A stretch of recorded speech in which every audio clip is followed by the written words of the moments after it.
Reloginho na tela, bom dia, segundão. Estamos aqui na nossa primeira aula de recuperação. Vamos recuperar. Para isso é manter o foco, certo? Manter o foco em tudo que eu falar aqui hoje. O nosso primeiro objeto de estudo é a Revolução Industrial. Nós já falamos muito sobre ela, mas estamos na aula de recuperação. Vamos revisar esse conteúdo, beleza? Então vamos lá, de olho na tela, né? Enquanto eu abro a página da Revolução Industrial, é muito importante vocês tomarem anotações, quando eu falo, anotem, é importante isso e tudo mais, beleza? Então, sem muita demora, vamos lá. Compartilhando a tela. Pois bem, tela compartilhada, né? Revolução Industrial, né? Século XVIII e XIX, aonde? Na Inglaterra. Veremos a primeira Revolução Industrial, que ficou somente na Inglaterra, né? E depois a segunda Revolução Industrial, que ela não vai ficar só na Inglaterra, vai para outros países e outros continentes. Aqui nós estamos vendo, né? Todo o início, toda aquela questão. Você vê que agora aqui não precisam mais de tantas pessoas, né? O homem só vai lá carregar a máquina, lubrificar a máquina, tirar os resíduos da máquina. E aqui nós estamos vendo também a locomotiva, sim, a locomotiva que vai encurtar as distâncias, né? Então, graças à Revolução Industrial, nós vamos ver a energia com carvão, né? Depois a energia elétrica, a energia dos combustíveis com a química. Beleza, galera? Então vem comigo. Vamos lá. Primeira etapa vai de 1760, século XVIII, a 1860, século XIX já. Nesse período, a Revolução Industrial ficou limitada basicamente à Inglaterra, como tinha falado aqui anteriormente.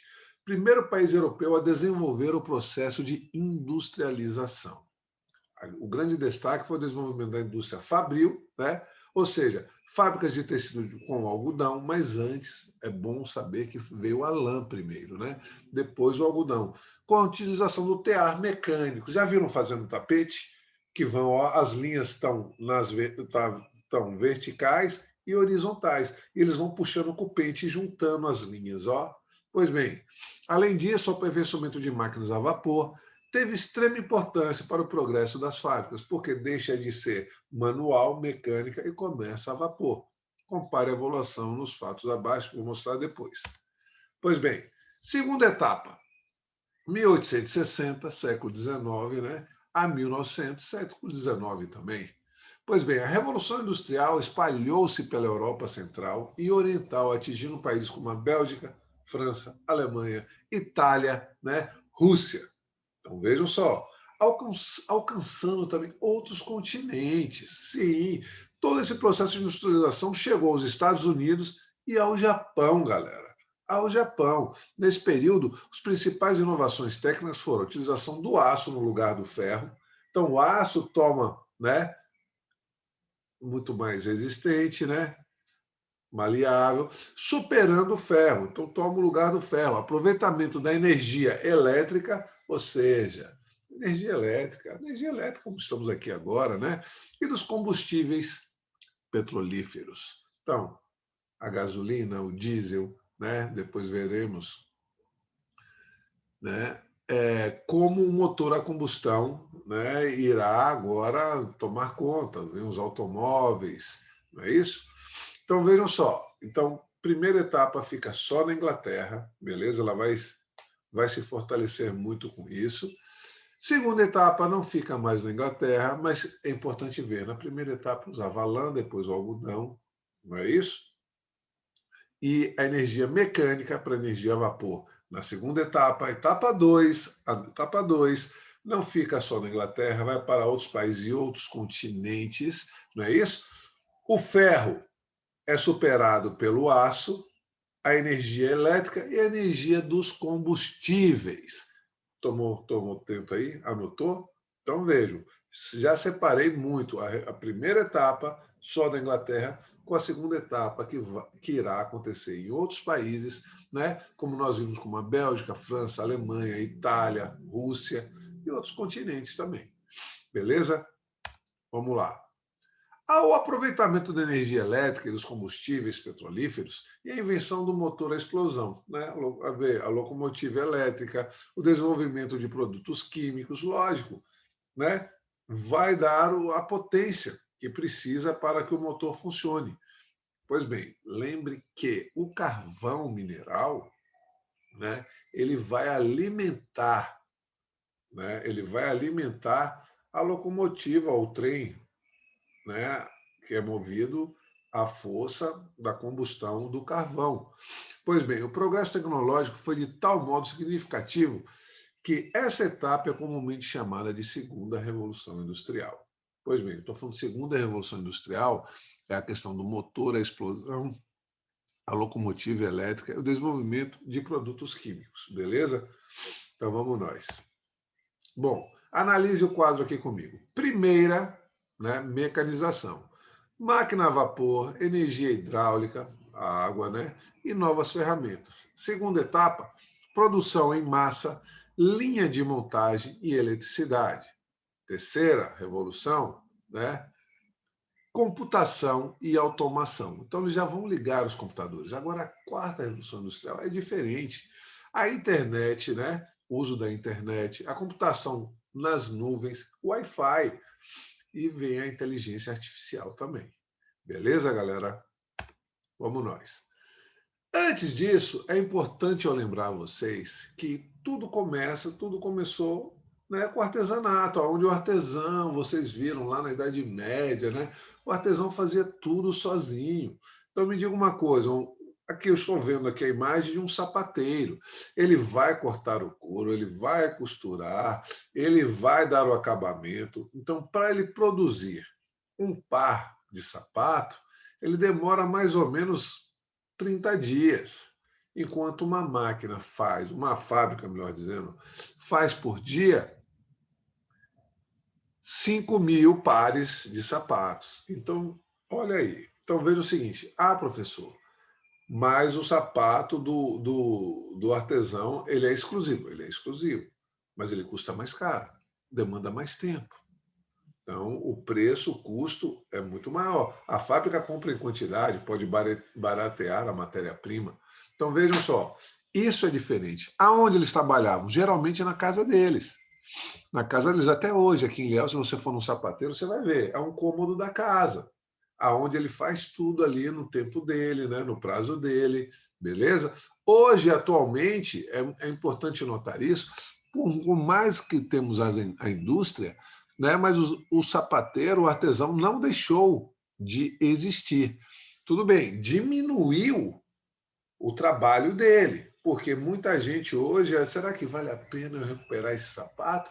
Só se for um sapato que eu tenho muito apreço, porque senão você vai na Netshoes, né? Você vai na internet, tem várias promoções. Às vezes tem 3 pares de sapatos por 120. Então, cada um, né, sai na faixa de R$ 40. Então, vejam aí, às vezes ele pode te cobrar esse valor para fazer o conserto. Será que vale a pena consertar ou ter um novo? Então, importante, essa profissão ela não saiu, ela vive, né, em conjunto com a industrialização e em conjunto também com a manufatura, que veremos daqui a pouco. Então, vejam só que ela, né, não tem mais, de repente, assim, um grande destaque como tinha, né, em tempos anteriores. Beleza? Onde a tarefa era realizada pela mesma pessoa, né? O artesanato era a mesma pessoa, o artesão, manualmente, oficina geralmente na sua casa, como eu falei, né, há pouco tempo. Vamos lá. Manufaturas. Manufaturas são produtos confeccionados com as mãos. Eram fabricações em grande quantidade, uma fabricação, né, em longa escala, né, de forma padronizada, que eram feitos manualmente em grandes oficinas, ou seja, galpões, aonde a primeira fileira só faz cortar, só cortar. A segunda, ela costura. A terceira dá o acabamento e a última embala.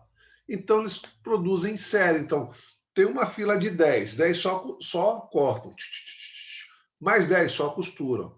Os outros 10 dão acabamento e os outros 10 embalam. Vão produzir muito mais rápido do que o artesão sozinho. Concordam comigo? Então, vejam. Quem era o dono do galpão? Era o burguês. Né? O burguês era dono do galpão, das oficinas, das ferramentas. Né? O burguês é ele que vai, né, administrar todo esse capitalismo. Mas vejam, olha a diferença. Enquanto no artesanato, o artesão faz tudo sozinho, aqui nas manufaturas são galpões, né, aonde vão ter fileiras de trabalhadores, né, todos trabalhando para quem? Para o burguês, certo? Vai produzir muito mais rápido, mas tem um detalhe. Aquela pessoa que está lá na primeira fila, que só corta o tecido, vamos dizer que uma faltou.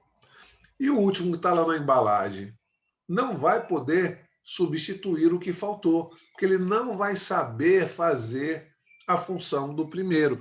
Então, tínhamos 4 etapas. O primeiro só cortava, o segundo costurava, o terceiro dava o acabamento e o quarto embalava.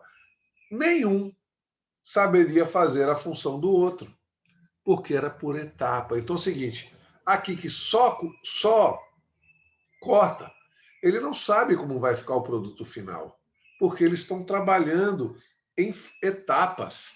Então, aquela etapa é só cortar, ele não vai querer perder tempo. Agora, na Revolução Industrial, tempo é dinheiro. Então, veja, ele não vai perder tempo para querer saber como é que vai ficar o produto final. Não. Então, ele não tem a visão do todo. Qualquer um, ou de cortar, ou de costurar, ou de dar acabamento, ou de embalar, beleza? Então, esse é um lado negativo das manufaturas, beleza? Vamos nós. E, por final, a maquinofatura, né? A maquinofatura, galera, desculpa, com a criação das máquinas, ocorre a substituição do trabalho, né, humano pelas máquinas. Passou a realizar o trabalho de diversas pessoas. Vejam, eles só vão ali repor a linha, né, colocar óleo, né, nas engrenagens, retirar o excesso. Então, agora vai produzir muito mais rápido. Então, vimos o artesanato, vimos a manufatura e a maquinofatura. Artesanato, tudo feito por uma única pessoa, o artesão, aonde? Na sua própria casa. Quando vemos a manufatura, produtos confeccionados com as mãos, aonde? Nos galpões. Quem era o dono dos galpões? Como era o dono das ferramentas? O burguês. Então, todos os artesãos, trabalhadores, trabalhavam para o burguês. E agora a maquinofatura deixa o trabalho manual para as máquinas. Quem é o dono das fábricas? O burguês. Beleza? Então vejam só, vai produzir muito mais rápido e a máquina vai ter menos pessoas. As pessoas, analisem comigo, só são aqui para ver os carretéis se estão acabando. Olha aqui os carretéis de linha, tá? Dá uma olhada. Ou seja, lubrificando, então tirando o excesso, né? O excesso de linha ou de repente do que está sendo produzido. Então requer menos, né, trabalhadores e sendo assim vai ter um lado negativo porque o homem vai começar a falar que a máquina vai substituir o trabalho humano, mas isso é daqui para mais para frente, beleza? Vamos dar sequência. Bom, agora nós temos um parâmetro lá na Inglaterra, porque a Revolução Industrial começou lá na Inglaterra. E vocês verão aqui comigo quais foram os motivos. Por que, professor, na Inglaterra? Vocês verão comigo, tenham calma. Pois bem, de um lado eu tenho a burguesia, que é o dono do meio de produção, eles que têm o capital, o dinheiro. E do outro lado, anota aí agora, vai surgir uma nova classe, o proletariado, ou melhor dizendo, os operários, que vão ser a mão de obra para trabalhar na fábrica. Pois bem, então, a Inglaterra, olha o que acontece. Vai rolar uma disputa entre a burguesia, que são os donos, os burgueses são os donos do meio de produção, são eles os donos das fábricas, dos galpões, né? E uma nova classe social que surge, que é o proletariado, ou melhor dizendo, os operários, que vão ser a mão de obra nas fábricas, né? A mão de obra também aonde, professor? Nas manufaturas. Então, vejam, o Estado passa de absolutista para liberal, porque a burguesia está no poder, já vimos isso lá na Revolução Inglesa, não é isso? Ou seja, livre relação de comércio que vai restaurar a exploração do trabalho inglês, do trabalhador no inglês, né? Então, ou seja, o proletariado, ou melhor dizendo, os operários vão ser sugados, explorados por quem? Pela burguesia. Ok? Então vamos lá. Bom, nobreza rural. Pequena nobreza rural, o nome era gentry, né? Pequenos proprietários rurais e homens. Então, os gentes e os homens, né? Eles vão começar a cercar as áreas. A pequena nobreza rural e os pequenos proprietários rurais. Eles vão cercar e expulsar os camponeses das terras comunais. Sim, terras comunais, que eram os bosques, florestas, onde era comum a todos. Eles iam buscar lenha, né? Eles iam pegar alguma coisa que eles precisavam lá, né? Então, é o seguinte, a pequena nobreza rural e os pequenos proprietários rurais, eles vão começar a cercar essas áreas, fazendo que o camponês saia fora, largue, né? Largue dessa terra. Então, vejam só, por que eles vão fazer isso? Porque eles vão começar a pegar essa área para cercar e colocar ovelhas. Sim, ovelhas. Pensa comigo, a lã da ovelha vai ser matéria-prima para a indústria. Então, antes do algodão veio a lã. Pois bem, então vejam só. Vamos lá. Ambos se dedicavam à agricultura comercial, produziam e exportavam a lã, alimentos, dando origem ao cercamento, como vão cercar as áreas para colocar as ovelhas, para produzir a lã, e essa lã vai abastecer as fábricas. A expansão agrícola, latifundiários expulsam os camponeses. Latifundiários são grandes fazendeiros, né? Proprietários de terras, das terras comunais, que eram coletivas, como eu falei para vocês, né? Eram florestas, bosques, para que as áreas fossem cercadas, colocaram pastagens para a criação de ovelhas. Então vem comigo. A lã vai abastecer a indústria têxtil, vai promover o êxodo rural. Professor, por que o êxodo rural? Porque o camponês vai perder a terra e ele vai ser a mão de obra fácil aonde e barata na cidade. Então, voltando aqui, a lã da ovelha abastece a indústria, né? Ela vai precisar de mão de obra. E o que aconteceu? Um êxodo rural, aonde o camponês vai largar o campo e vai para onde? Para a cidade e vai se tornar uma mão de obra barata na cidade. Muitos, será que todos vão conseguir emprego? Logicamente que não. Então, os que conseguirem emprego vão ficar lá na fábrica trabalhando por um mísero salário e quem não conseguir vai ficar mendigando, né? Vai poder roubando. Ou seja, a cidade, a oportunidade às vezes não é para todos. Concorda comigo? Então, entendido isso, então tanto a pequena nobreza quanto os pequenos proprietários rurais, eles vão cercar essas áreas, expulsando os camponeses, que vai levar ao êxodo rural. Por quê? Porque eles vão colocar ovelhas para extrair a lã, para abastecer a indústria. Então, vejam, a lã abastece a indústria, o êxodo rural, provocado pelo cercamento, vai trazer a mão de obra barata para a cidade. Fechou? Vamos lá. Motivos que favoreceram a Revolução Industrial Inglesa. Nós vimos lá na Revolução Inglesa, né? Ou seja, vou relembrar aqui. O acúmulo de capitais por meio da pirataria. Não podemos esquecer que Elizabeth, a rainha Elizabeth, ela vai promover o corsário. O que seria o corsário, né? Era quando os piratas tinham o aval do rei para roubar. Então, aonde isso? Na costa da Ásia, da África, da América e com o tráfico negreiro. Então, a Inglaterra se beneficia muito com isso. Não posso esquecer. Então, primeiro motivo, o acúmulo de capitais com o corsário e com o tráfico negreiro.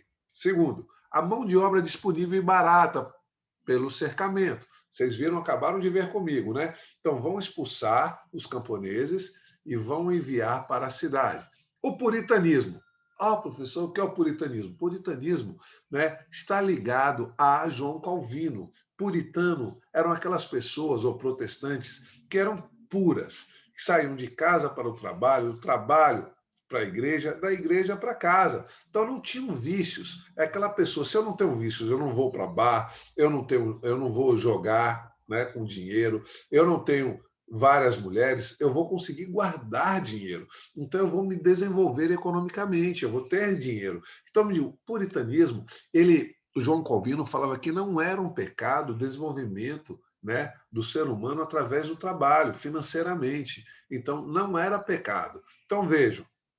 Então, pense comigo, mas, professor, por que o puritanismo vai trazer benefícios? Me diga uma coisa, se eu sou um puritano, você também é um puritano, nós guardamos dinheiro. Se nós guardamos dinheiro, nós vamos poder comprar. Aonde? Na Inglaterra. Se vivemos na Inglaterra, então, dessa maneira, nós estaremos vivendo na Inglaterra com dinheiro. Vamos poder desenvolver todo esse comércio que está acontecendo lá. Então, os puritanos eram positivamente assim importantes para esse período da Inglaterra, porque não condenavam lucro, pregavam que a pessoa teria uma vida disciplinada, da casa do trabalho para casa, para a igreja, da igreja para casa. Então é o seguinte, ele vai poder comprar, né, uma roupa, um sapato, fortalecendo o comércio. Em vez do seguinte, vamos dizer o seguinte, vamos dizer que aqui tem alguém aqui na sala agora que, né, vamos ver se na Inglaterra, mas ele ia para todos os eventos, festas, bares, tinha um relacionamento com várias pessoas. Essa pessoa vai conseguir guardar dinheiro? Não. Ela vai ser importante para a Inglaterra? Não.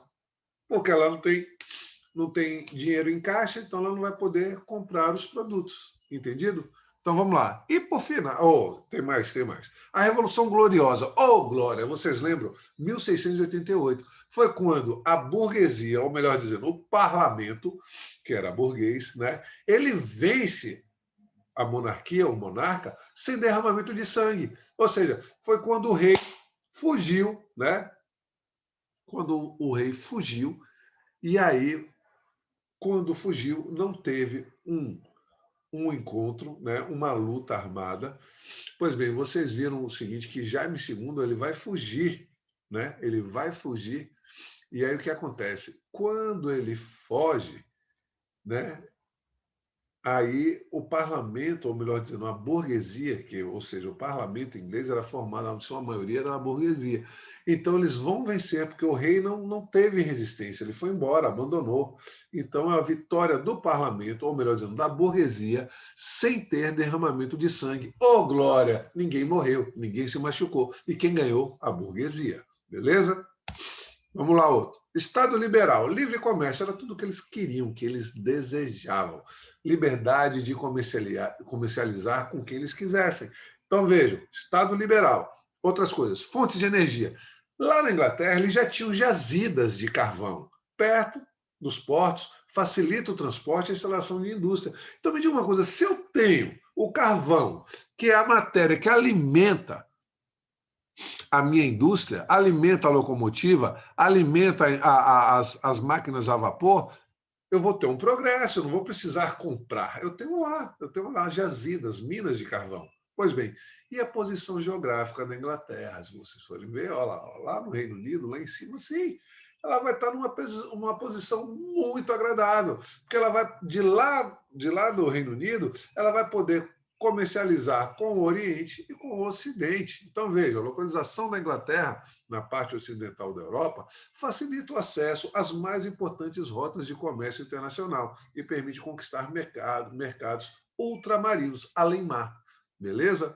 Então, a posição geográfica dela é muito importante. Então, voltando aqui. Primeiro, o corsário e o tráfico negreiro. Né? Ela vai se beneficiar muito com isso. Olha que engraçado.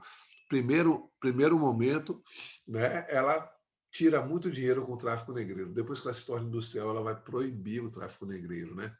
Outro motivo, a mão de obra, né, barata pelo cercamento, que nós vimos que os proprietários rurais eles vão fechar e expulsar os camponeses vão virar mão de obra barata. Segundo, o puritanismo, aquela pessoa pura, né, que não tem vícios, essa pessoa vai conseguir guardar o dinheiro, então ela é importante.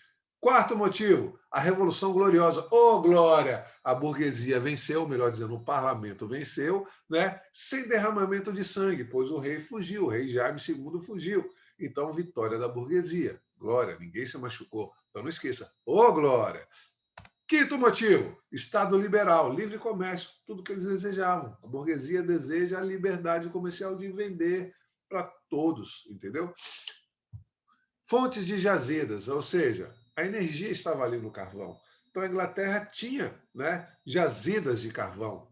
Então esse carvão vai ser usado para alimentar a indústria, as máquinas, melhor dizendo. Beleza? E a posição geográfica. Então já falamos de todos os fatores que levaram. Por que na Inglaterra? Por que não no Brasil?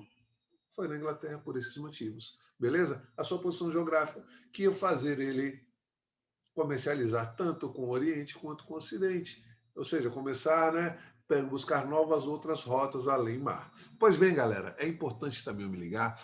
Quando na Inglaterra aconteceu isso, no século XVIII, o que estava acontecendo no Brasil no século XVIII? Nós vimos a mineração começa, né, a aflorar aqui no Brasil. Então vejam só, a mineração eles começam a descobrir as veias auríferas. Então, peraí, professor, então o nosso ouro vai beneficiar a Inglaterra? Sim, sim, isso mesmo. Então, o nosso ouro, uma grande parte vai ser para fortalecer a economia ou a Revolução Industrial Inglesa. Porque pense comigo, era Inglaterra, Portugal e Brasil. A família real veio escoltada por quê? Pelos ingleses. Então, Portugal devia isso à Inglaterra e nós éramos colônias de Portugal. Beleza? Vamos lá. Divisão do trabalho, produtividade igual a lucros, lucros, lucros, lucros. Muito bem. Cada operário desempenha uma única função em vez de fazer tudo. Isso provocou a expansão do mercado de trabalho, a circulação de dinheiro, que estimulou o consumo de mercadorias e surgem novas manufaturas. Sempre novas manufaturas. Então não posso esquecer. Primeiro, artesanato. Segundo, manufaturas. Terceiro, maquinofaturas. Cercamento eu já falei, né? Expansão agrícola dos grandes latifundiários ou fazendeiros que vão expulsar os camponeses das terras coletivas para que as áreas fossem cercadas e colocadas ovelhas. Ovelhas vão abastecer a indústria, o a lã. E aí esse cercamento, a mão de obra que era do camponês, ele vai perder suas terras, vai ter que ir para a cidade, vai virar mão de obra barata, né, nas cidades. A troca do lã pelo algodão é muito mais barato, né? Tanto é que o algodão você planta, você vai lá e colhe. Agora a ovelha não, você gasta com ração, etc, etc. Bom, aqui eu tenho algumas invenções, né? James Hargreaves com a máquina de fiar manual, então era lá, manual.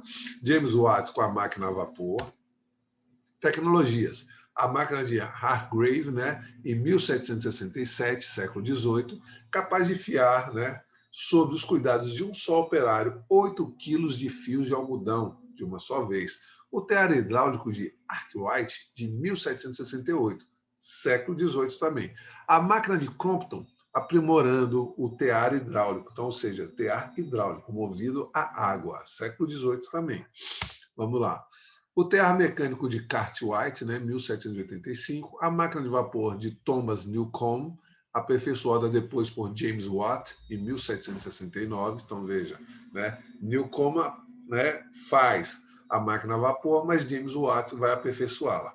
O barco a vapor de Robert Fulton, em 1805, já século XIX, nos Estados Unidos, e a locomotiva a vapor de George Stephenson, né, em 1814, século XIX. Todos esses avanços fazem gerar uma enorme, né, euforia na Inglaterra. Ah, que legal, que legal. Então, entre os capitalistas que querem cada vez mais enriquecer rapidamente. Lógico, gente, a cada ano lança, né, um novo celular. Se você falar o iPhone, já estamos no 12. E a cada momento eles estão gerando um novo aparelho, um novo aparelho. Será que todo mundo tem oportunidade de ter esse aparelho? Será? Então, porém, nem toda a população inglesa tinha acesso a esses benefícios, não tinha dinheiro para comprar uma máquina dessa, beleza? Então, um ventilador, exemplo também, um ferro elétrico, vocês estão me entendendo? Então, tudo quando é lançado, não está falando desse, que esse meu é um J5, mas todo lançamento, né, ele é muito caro, depois ele vai baixando porque vão surgindo novos modelos, mas não, a população inglesa, a maioria não tinha acesso a esses benefícios, como, né, a maioria de nós não temos, né, acesso ao iPhone 10, beleza? 12, desculpa, 12. Bom, pontos negativos: alta carga de trabalho, salários baixos, exploração do trabalho infantil e feminino, precárias condições de higiene, saúde, trabalho e moradia. Ou seja, por quê, professor? Porque os trabalhadores, eles iam trabalhar nas fábricas, mas lá naquele lugar, né, era muito longe às vezes, é como se fosse lá no nosso parque aqui no Iguape. Mas vejam só, lá não tinha saneamento básico, né, para a moradia e muito menos nas fábricas. Então, meu irmão, eles moravam em cortiços, casebres, porque você acha que o dono da fábrica ia pagar transporte para o trabalhador? Lógico que não. Então, dessa forma, eles tinham que se alojar mais próximo da fábrica. Então, eles iam dormir em casebres, né? Pois bem, então, vejam só, a vida não era fácil. As altas cargas de trabalho, trabalhavam muito tempo, salários baixos, exploração do trabalho infantil e feminino, precárias condições de higiene e saúde no trabalho e na moradia, né? Castigos físicos também que eles recebiam. Bom, então, dessa forma, vocês têm que saber que é o seguinte: as crianças eram utilizadas para ir buscar o carvão. Então, as mulheres iam empurrando o carrinho, a criança ia junto, a criança ia pegando o carvão, jogava depois dentro do carrinho e a mulher ajudava com a criança a trazer o carvão, né, para o lugar das fábricas. E uma mulher ganhava muito menos do que um homem, e a criança também muito menos. Pois bem, reação dos trabalhadores. Sem nenhuma lei contra os abusos, muitas pessoas começaram a se recusar a trabalhar nas fábricas, que fez o governo inglês, sim, tomar medidas repressivas, pois quem abandonasse o emprego podia ser acusado de vadiagem e ser preso. Olha que crueldade.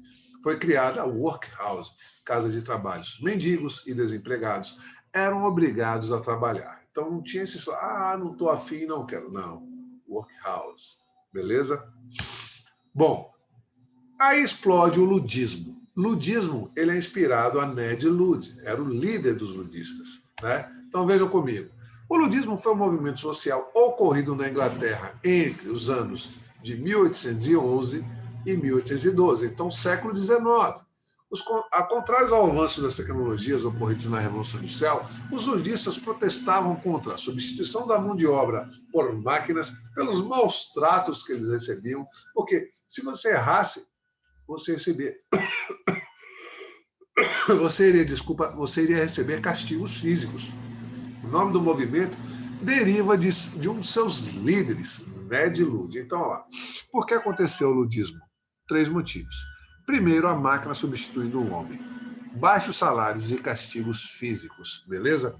Com a participação de operários das fábricas, os quebradores de máquinas, assim chamados, como eram, né, conhecidos, fizeram protestos e revoltas radicais. Então, toda vez que eu falar ludismo, né, século XIX, aonde os operários vão chegar nas fábricas para quebrar. Por quê? A máquina estava substituindo o homem, baixos salários e castigos físicos. Beleza, galera? Bom, invadiram diversas fábricas, quebravam as máquinas e outros equipamentos, considerados responsáveis pelo desemprego e as péssimas condições de trabalho do período.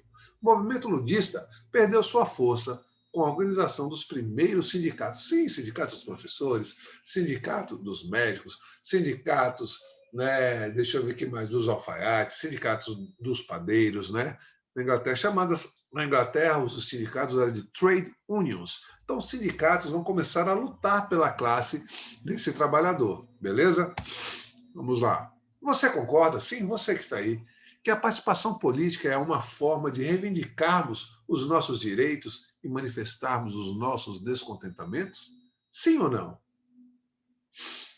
Sim ou não? Pois bem, então segura aí, que na segunda aula nós voltaremos a falar disso aqui, tá bom? Então, voltaremos na segunda aula. Um grande abraço, professor André Tavares. Foco, hein? Vamos? Foco. Recuperar já.